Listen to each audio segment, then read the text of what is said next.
ಶಾಸನ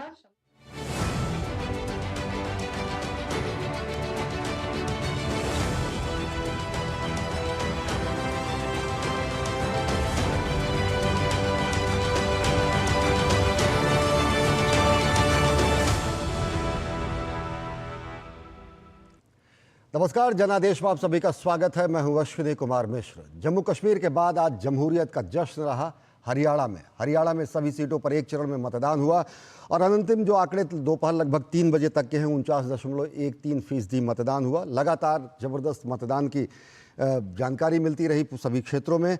और क्या कुछ होगी हरियाणा की राजनीति, क्या कुछ होगी हरियाणा की सियासी तस्वीर और क्या कुछ होगा हरियाणा का सियासी मुस्तकबिल, इसको हम जनादेश में अगले आधे घंटे में आपसे चर्चा करेंगे। जुड़ेंगे अपने ग्राउंड रिपोर्ट जानने के लिए, ज़मीनी हकीकत जानने के लिए अपने संवाददाताओं से। लेकिन आइए सबसे पहले नज़र डालते हैं सुर्खियों पर। प्रधानमंत्री नरेंद्र मोदी ने महाराष्ट्र के थाणे में 32,800 करोड़ रुपए की विभिन्न विकास परियोजनाओं का किया उद्घाटन और शिलान्यास। मुंबई मेट्रो लाइन 3 के BKC से RAJVL SR का किया उद्घाटन। थाणे इंटीग्रल रिंग रोड मेट्रो परियोजना की रखी आधारशिला।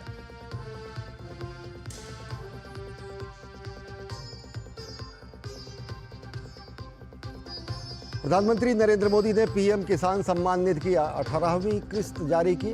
लगभग 9.4 करोड़ किसानों को करीब 20,000 करोड़ रुपए हुए हस्तांतरित।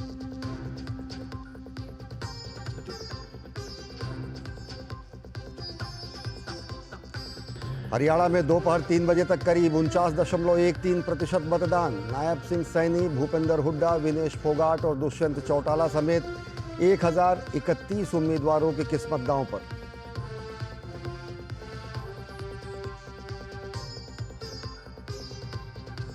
और खादी की रिकॉर्ड खरीद पर केंद्रीय गृह एवं सहकारिता मंत्री अमित शाह ने उत्पादकों को दी बधाई। कहा, मोदी जी की खादी व स्थानीय उत्पाद खरीदने की अपील बन चुकी है एक जन क्रांति। खादी के कारीगरों के जीवन में आएगा सकारात्मक बदलाव, मिलेगा प्रोत्साहन।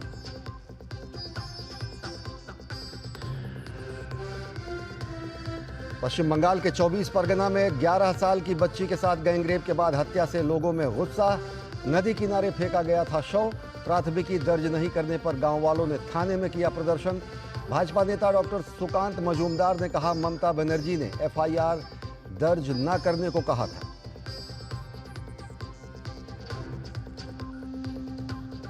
SCO की आगामी बैठक में भारत पाकिस्तान के साथ अपने संबंधों की नहीं करेगा चर्चा।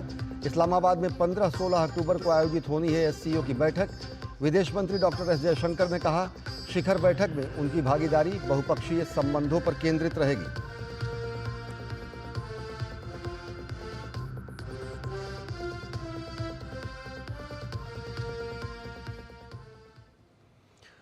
और बात जनादेश की, और सबसे पहले हम बात करेंगे आज हरियाणा में हुए एक ही चरण में सभी सीटों पर हुए मतदान की। आज प्रदेश की हरियाणा की सभी 90 सीटों के लिए एक साथ मतदान हो रहा है। दोपहर 3 बजे तक अगर मत प्रतिशत की बात की जाए तो राज्य में अब तक लगभग 50% मतदान हो चुका है। अगर विधानसभा ये मतदान तकरीबन 6 बजे तक चलेगा। सुबह 7 बजे से शुरू हुआ और ये 6 बजे तक मतदान चलेगा। 3 बजे तक के जो आंकड़े हैं, शाम 5 बजे तक के अंतिम आंकड़े आ चुके हैं। 5 बजे तक 61% मतदान दर्ज किया गया है हरियाणा की सभी 90 विधानसभा सीटों पर। मेवात में सबसे अधिक 68.23% मतदान दर्ज किया गया है। हरियाणा के फतेहाबाद में 67.05% मतदान दर्ज किया गया है। और अगर हरियाणा के अन्य सीटों की बात करें तो हरियाणा में आज एक ही चरण में सभी 90 सीटों पर मतदान शुरू हुआ। मतदान शाम 6 बजे तक जारी रहेगा। ज़बरदस्त उत्साह देखने को मिला है मतदाताओं में और शाम 6 बजे तक मतदान जारी रहेगा। 5 बजे तक के अंतिम आंकड़े आ चुके हैं। शाम 5 बजे तक अगर बात करें तो हरियाणा में अब तक कुल 61% मतदान हो चुका है। 61% मतदान हुआ है। शाम 5 बजे तक मतदान की अवधि शाम 6 बजे तक है, यानी कि अगले 1 घंटे में। मेवात में अगर बात करें तो 68.28% मतदान दर्ज किया गया है। अन्य सीटों की अगर बात करें तो फतेहाबाद में 67.05% मतदान दर्ज किया गया है।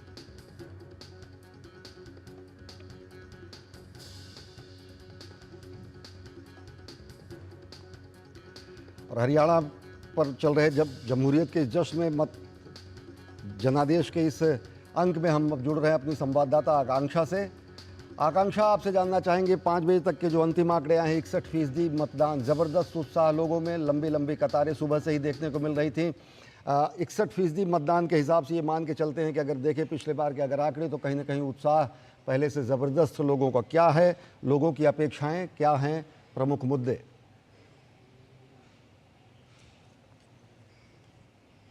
जी, मैं अभी आपको बताना चाहूँगी कि चीफ सेक्रेटरी हरियाणा ने अभी प्रेस कॉन्फ्रेंस करी थी कुछ 3:45 बजे के करीब। तो उन्होंने हम प्रेस के माध्यम से लोगों को जो है बहुत धन्यवाद दिया कि इतना शांतिपूर्वक जो है अभी तक इलेक्शन जो है हो रहा है।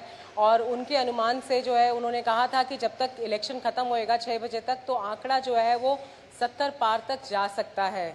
क्योंकि पिछली बार अगर हम देखें तो 65-66% ही वोटिंग हुई थी हरियाणा में। तो अगर इस बारी का देखें तो सुबह से ही जो है काफ़ी अच्छा आंकड़ा रहा है। और अभी भी अगर हम देखें तो आधा घंटा रहता है। और आपको मैं ये बताना चाहूँगी कि जो लोग पोलिंग स्टेशन के अंदर आ जाते हैं वो सब लोग जो है अलाउड होते हैं। तो जो आंकड़ा फाइनली आफ्टर 6 PM आएगा वो कहीं ना कहीं जो है वो 70 तक जो है आ सकता है, इसका अनुमान जो है वो सब लगा रहे हैं। इसके अलावा छुटपुट घटनाओं के अलावा कोई भी ऐसी घटना नहीं हुई है जिसने पोलिंग को इफेक्ट करा हो, वोटिंग को इफेक्ट करा हो। तो वो भी एक बहुत बड़ा प्लस पॉइंट था। बहुत शांतिपूर्वक तरीके से लोगों ने अपने मत का उपयोग करा है, मताधिकार का उपयोग करा है। और अगर अभी भी देखें तो अभी भी काफ़ी लंबी लंबी लाइनें हैं। अर्बन एरियाज़ में सुबह से ही कम लोग आ रहे थे, the percentage of people coming in the morning कम थी वो। पर जैसे जैसे अब शाम हुई है तो अर्बन एरियाज़ का जो वोटर है वो काफ़ी हद तक आया है। तभी मेरे ख्याल से ये जो आंकड़ा है ये इतना बेहतर हो पाया है। अगर हम मुकाबले की बात करें तो मैं आपको बताना चाहूँगी कि कांग्रेस और बीजेपी का एक सीधा मुकाबला हरियाणा में देखने को मिल रहा था। पर जिस तरीके से हरियाणा और कांग्रेस ने जब टिकट जो है वितरण हुआ था उसके बाद कुछ लोगों में नाराज़गी थी। और जो वो नाराज़गी थी उससे हुआ ये कि बहुत सारे जो है 500 से कुछ ज़्यादा जो है निर्दलीय जो उम्मीदवार वो खड़े हो गए थे। और कुछ उम्मीदवारों ने उनमें से ही जो है क्षेत्रीय पार्टियों को ज्वाइन कर लिया था। इस बार अगर हम बात करें तो क्षेत्रीय पार्टी भी जो है वो गठबंधन के साथ है। जेजेपी इस बार जो है वो एएसपी के साथ गठबंधन में है। और अगर हम बात करें इंडियन नेशनल लोकदल की तो वो बीएसपी के साथ गठबंधन में है। इसके अलावा जो है आम आदमी पार्टी भी पूरी सीटों पर ही उनका भी पूरी सीटों के ऊपर उन्होंने अपने उम्मीदवार उतारे हैं। तो कहीं ना कहीं अगर हम देखें तो अब वो मुकाबला जो है वो कांग्रेस और बीजेपी के सिर्फ नहीं रह जाता है, पर ये इसमें जो निर्दलीय हैं, इसमें जो क्षेत्रीय पार्टी हैं और कहीं ना कहीं जो आप है वो भी जो है एक पार्ट प्ले करेगी। जो वोट शेयरिंग है और एक तरीके से जो साफ साफ कांग्रेस और बीजेपी के पक्ष में जाता वो कहीं ना कहीं जो है अब वो वोट शेयरिंग जो है वो बटेगा। तो इसका जो परिणाम होगा वो बहुत ही दिलचस्प होगा। देखने में ये आया है कि पहले जो है एक ही सीट जो है लेके जा पाई थी INLD, पर अब इस बारी जिस तरीके से हम देख रहे हैं उम्मीदवारों को तो माना जा रहा है कि वो भी उससे पिछली बारी से बेहतर जो उनका परफॉर्मेंस है वो रहेगा। जी आकांक्षा, अब अलग अलग क्षेत्रों की अगर बात करें तो जो लोगों के मत प्रतिशत, लोगों का उत्साह कहीं ना कहीं मत प्रतिशत में दिख रहा है। नारनौद की सीट की अगर बात करें या कुछ अन्य सीटों की बात करें, छुटपुट झड़प की बात या फिर इस तरीके की स्थितियां आई हैं जहां पर मतदाताओं को प्रभावित करने की कोशिश की गई, इस बारे में फिलहाल क्या कुछ जानकारी है? नारनौद की सीट जहां पर कैप्टन अभिमन्यु और कहा जा रहा है कि शायद कांग्रेस के जो समर्थक हैं उनके बीच किस तरीके का हुआ, वास्तविक स्थिति क्या है और निष्पक्ष भयमुक्त मतदान के लिए क्या कुछ इंतजाम?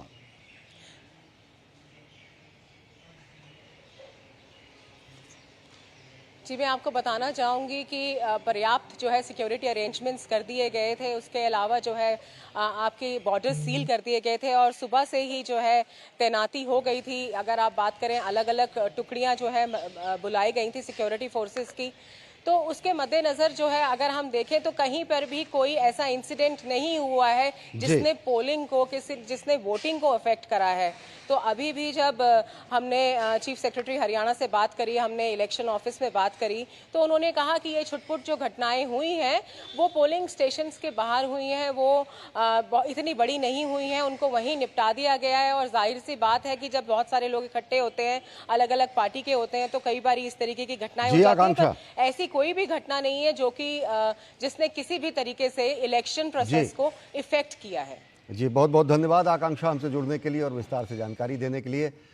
तो जनादेश में फिलहाल वक्त एक छोटे से ब्रेक का, और हम अपने अन्य संवाददाताओं से जुड़ेंगे, जानेंगे ज़मीनी हकीकत, लेकिन वक्त एक छोटे से ब्रेक का।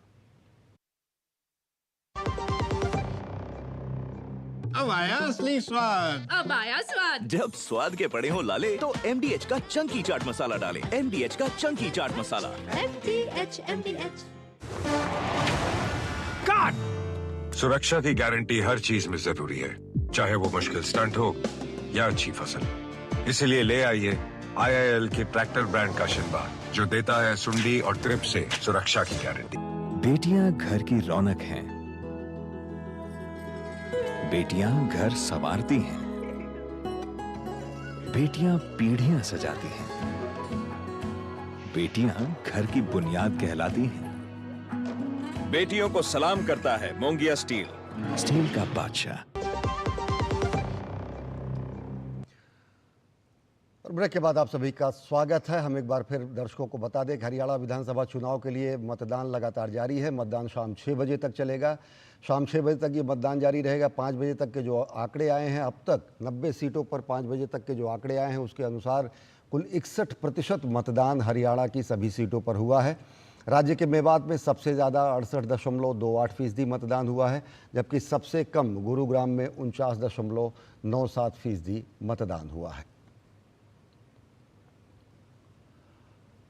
और हरियाणा में विधानसभा चुनाव के लिए मतदान जारी है। राज्य के जुलाना में 100 साल के करीब की बुजुर्ग महिला ने अपने मताधिकार का प्रयोग किया। उन्होंने युवाओं को संदेश देते हुए कहा कि यदि हाथ पैर चलते हैं तो वोट ज़रूर डालें। 100 साल की उम्र में महिला पैदल चलकर वोट देने के लिए मतदान केंद्र तक पहुंची। हालांकि ऐसे इंतजामात हैं कि जहां पर बुजुर्गों को उनको घर से ही वोट कराया जा सकता है। महिला जाके वोट डाल रही हैं, तो हमारे युवा भी और जिनकी वोट बनी हुई है, मैं उनसे हाथ जोड़ के यही अपील करूंगी कि वोट डालें। गाड़ी लेकर आए स्पेशल दादी के लिए, लेकिन दादी ने मना कर दिया। बोले नहीं, पैदल जाऊंगी। पूरे जमा 9 से तक मतलब घोड़े की तरह दौड़ा है, और जमा दौड़ती गई और दौड़ती आई वोट में, पूरा जोश से जमा। दादी तो पूरा सामान है भी का लगी जमानू कर रही है, कोटवा वोट पड़ेंगी, कोटवा वोट पड़ेंगी। रात तड़के सारा पला नहा धोकर बोली भाई मैं जाएंगी वोट गिरने। गाड़ी में लावा थे, गाड़ी में नहीं गई, मिली पाए पाए जाएंगी। तो यह उनकी शिक्षा है जो चलते फिरते पाए तो वोट नहीं गिर कहती।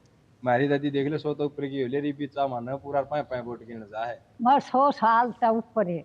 खुशी खूब बनाओ, आनंदी खाओ। ब्रेक के बाद आप सभी का स्वागत है। हम हरियाणा के जनादेश की बात कर रहे हैं। हरियाणा में चल रहे आज विधानसभा चुनाव की बात करें। सभी 90 सीटों पर एक चरण में यहाँ पर मतदान हुआ। मतदान सुबह से लगातार जारी है, शाम 6 बजे तक चलेगा। हमारे 3 संवाददाता ग्राउंड जीरो की रिपोर्ट देने के लिए हमारे साथ जुड़े हुए हैं। हमारे साथ जुड़ी हैं आकांक्षा सक्सेना चंडीगढ़ से, मुकेश शुक्ला गुड़गांव से, और साथ ही साथ हमारे संवाददाता कुमार आलोक पानीपत से। आकांक्षा से हम बात कर चुके हैं, मुकेश आपके पास आएंगे। अगर देखें मत प्रतिशत की बात करें तो मेवात सबसे ज़्यादा 68%, लेकिन 49% यानी 50% भी पार नहीं कर पा रहा गुड़गांव।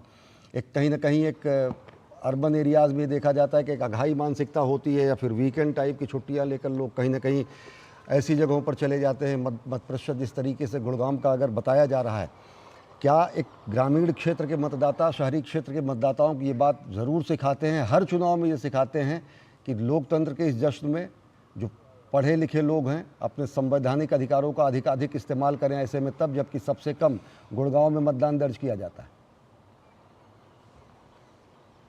मुकेश। बिल्कुल अश्वनी, आपने सही कहा। जिस समय गुड़गांव में मतदान शुरू हुआ था, शुरू में ही रफ्तार जो थी वो बहुत धीमी थी और यूं कहें कि बहुत ही कम प्रतिशत वोट जो थे वो 10-11 बजे तक डाले गए थे। लेकिन अभी के जो आंकड़े गुड़गांव के आसपास के आ रहे हैं, जिसमें बादशाहपुर में 47%, गुड़गांव में जो है 47%, पटौदी में 54% और सोना में 55% तक दर्ज किया गया। 5 बजे का ये जो है ये जो दिखा रहा है अभी तक का वोटर टर्नआउट 49.97 जो गुड़गांव का आंकड़ा है। ये है धीमी रही इनकी रफ्तार, क्योंकि आपने कहा शहर है, आईटी हब है गुड़गांव, क्योंकि लोग आज सैटरडे के दिन अमूमन छुट्टी का दिन भी था तो लोग आराम से निकलते हैं घर पे, क्योंकि कई पोलिंग बूथ पे मैं गया। ग्रामीण इलाकों में तो उत्साह चरम पर दिखाई दिया, क्योंकि वो सुबह उनके उठने की जल्दी आदत है, जल्दी जाके अपने काम निपटाने की आदत है। एक लोकतंत्र का पर्व है तो वो उसको हर्षोल्लास के साथ मना रहे थे, अपना वोट कास्ट कर रहे थे। लेकिन अगर आईटी हब में जाएं, गुड़गांव फेज 2, फेज 3, फेज 4 में तो थोड़ी रफ्तार धीमी दिखी। लेकिन जिस तरह से उसके बाद वोटर्स बाहर आना शुरू हुए,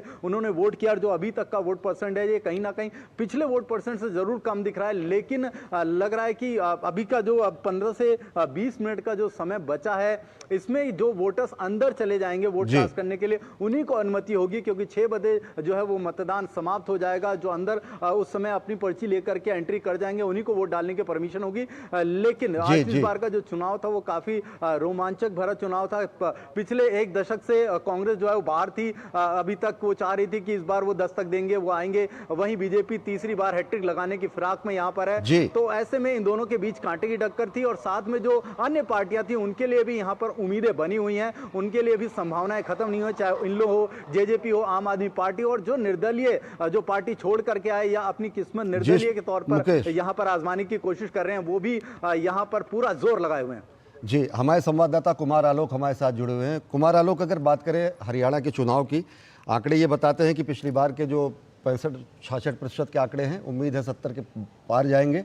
क्या कुछ आप देखते हैं? उत्तर प्रदेश और बिहार की राजनीति कहीं जातिवादी राजनीति के रूप में कही जाती है। वर्तमान स्थिति अगर बात करें हरियाणा के विधानसभा चुनाव की स्थितियां वहां पर मुद्दों पर, या फिर जातीय समीकरणों पर, या फिर दोनों, क्या कुछ हकीकत है? क्योंकि कहीं ना कहीं एक प्रोग्रेसिव स्टेट माना जाता है, लेकिन राजनीति की जब बात होती है तो सभी राजनीतिक दल जातीयता और जातीय समीकरण ही देख रहे हैं।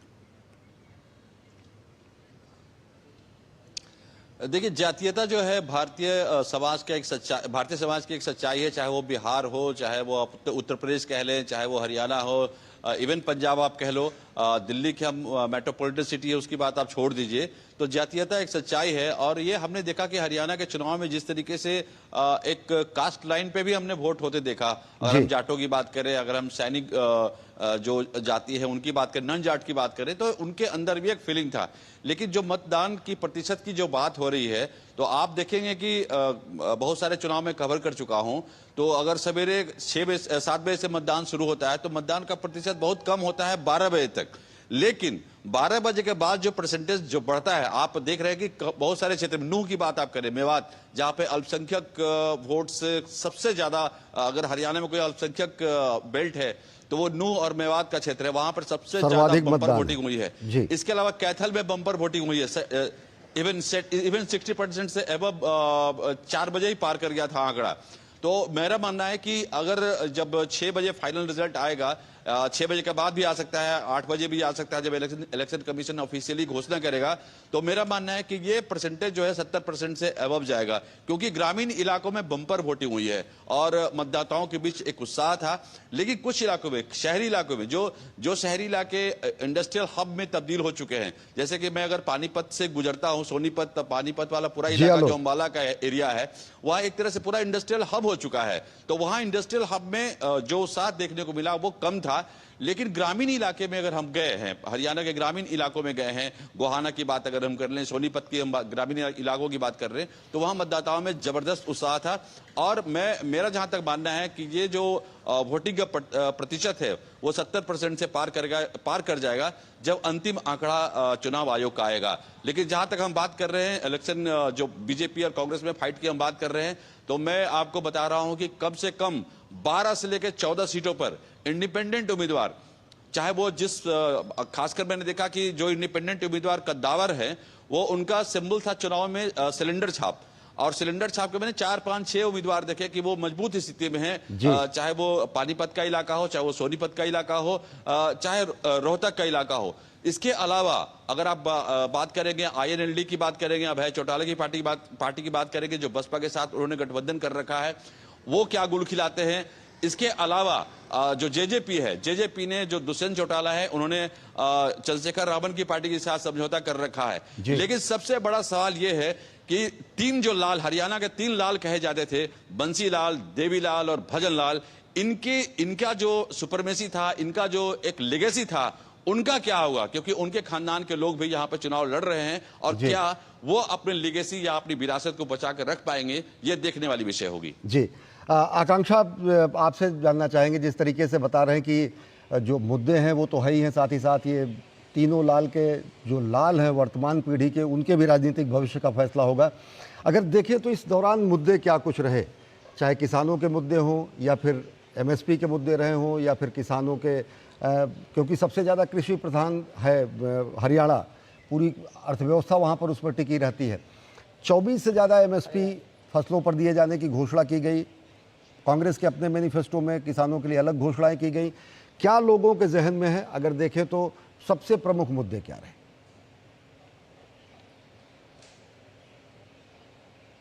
देखिए, मैं आपको बताना चाहूँगी कि अगर हम मुद्दों की बात करें तो हम मुद्दों को जो है थोड़ा सा बांट सकते हैं। जैसे कृषि जो एग्रीकल्चर की तरफ से भी एक कुछ मुद्दे थे, उसके अलावा जो है अनएम्प्लॉयमेंट के हैं, उसके अलावा एजुकेशन के हैं, हेल्थ सर्विसेज के हैं।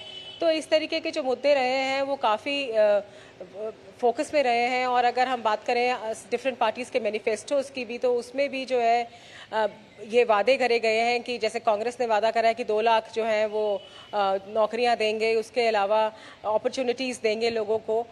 तो बहुत सारी जो है चीज़ें हुई भी हैं, पर फिर कहीं पे भी अभी भी जो है ये मुद्दे जो हैं कहीं ना कहीं बहुत इम्पॉर्टेंट रहे हैं। कुछ एक पार्ट्स हैं जो हमारा हरियाणा जो लगता है आपका पंजाब के साथ, तो वहाँ पर जो है ड्रग इशू बहुत प्रेवलेंट है।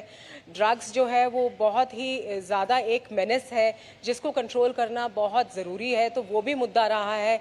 इसके अलावा SYL का जो एक मुद्दा है वो भी एक मुद्दा है कि हर एक सरकार आती है वो हमेशा प्रॉमिस करती है कि SYL के जो है पानी है जो हरियाणा को मिलेगा, पर अभी भी उसका कोई निदान नहीं हो पाया है। इसके अलावा और भी लोकलाइज्ड इश्यूज़ भी हैं जो कि अलग अलग कॉन्स्टिट्यूएंसीज़ के हैं, पर जो मेजर इश्यूज जो थे, वो जो MSP का भी इशू था, वो भी कहीं ना कहीं बीजेपी सरकार ने जो है उसको एड्रेस करने की कोशिश करी थी। और जो मैनिफेस्टोज इस वक्त जो मैनिफेस्टोज हर एक जो पार्टीज के थे, उसमें जो सबसे ज्यादा जो प्रेवलेंट था वो यही था कि आप किस तरीके से बेहतर एजुकेशन और किस तरीके से आप अपॉर्चुनिटीज जो है राजनीतिक दलों के इन्हीं घोषणा पत्रों को ही ध्यान में रखकर कहीं ना कहीं जनता जनादेश देती है। आप हमारे साथ जुड़ी रहें, लेकिन वक्त हो चला एक छोटे से ब्रेक का। देखते रहिए जनादेश।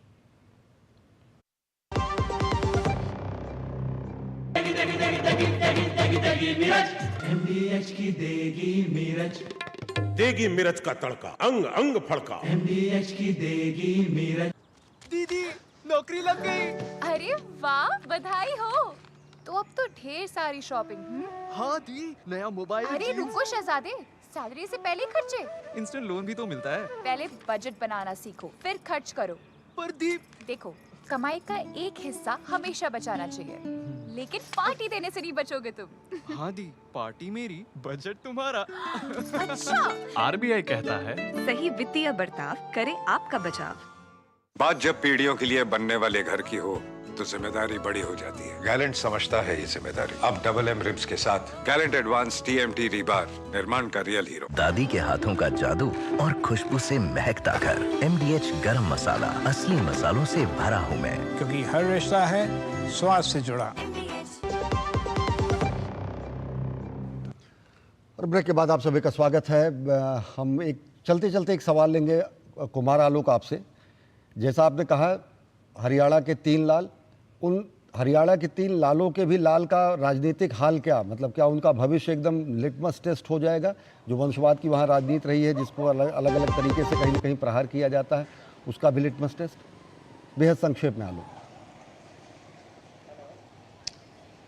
बिल्कुल मैं सही कह रहा हूं आपको कि अगर आप देखें कि हरियाणा को अगर आप छोटा स्टेट समझते हैं, 90 सीट्स है वहां पे, 90 सीट मात्र है वहां पे, लेकिन अगर राजनीति में कैटलिस्ट की भूमिका अगर कहेंगे तो हरियाणा ने हमेशा निभाया है। और आपको याद होगा कि चौधरी देवीलाल एक बहुत बड़े नेता थे और लालू प्रसाद यादव बिहार में अगर बहुत बड़े नेता बने तो देवीलाल का उसमें बहुत बड़ा योगदान था। और जो परिवर्तन रथ देवीलाल ने गिफ्ट किया था लालू प्रसाद यादव को, उसी रथ पे सवार होकर 1990 में लालू प्रसाद यादव बिहार के सुरमा बन गए और बिहार के मुख्यमंत्री बने और 15 साल तक उन्होंने राज किया। लेकिन इन तीनों घरानों का आज की स्थिति में है कि ठीक है, अभय चौटाला अलग हैं, दुष्यंत चौटाला अलग हैं, जो देवीलाल के विरासत के लोग हैं। इसके अलावा किरण चौधरी जो है बंसीलाल के हैं, बंसीलाल के खानदान से बिलोंग करती है। वो राज्यसभा में भारतीय जनता पार्टी की सांसद है और उनकी बेटी श्रुति चौधरी भारतीय जनता पार्टी का टिकट पर चुनाव लड़ रही है। कुलदीप बिश्नोई जो भजन लाल के बेटे हैं, वो भी चुनावी अखाड़े में हैं। तो देखना होगा कि तीन लाल पर जो राजनीति केंद्रित थी हरियाणा की, वो उन 3 लालों की विरासत का क्या होगा, ये बहुत इंटरेस्टिंग निश्चित तौर से उन लालों का क्या हाल होता है ये तय करेगी जनता और साथ ही साथ जनादेश देगी। जनता का जनादेश ही सर्वोपरि होता है। बहुत बहुत धन्यवाद कुमार आलोक, मुकेश शुक्ला, आकांक्षा हमसे जुड़ने के लिए। तो जनादेश में फिलहाल इतना ही। देश और दुनिया की ताज़ा तरीन खबरों के लिए देखते रहिए डीडी न्यूज़। मुझे दीजिए अनुमति। नमस्कार।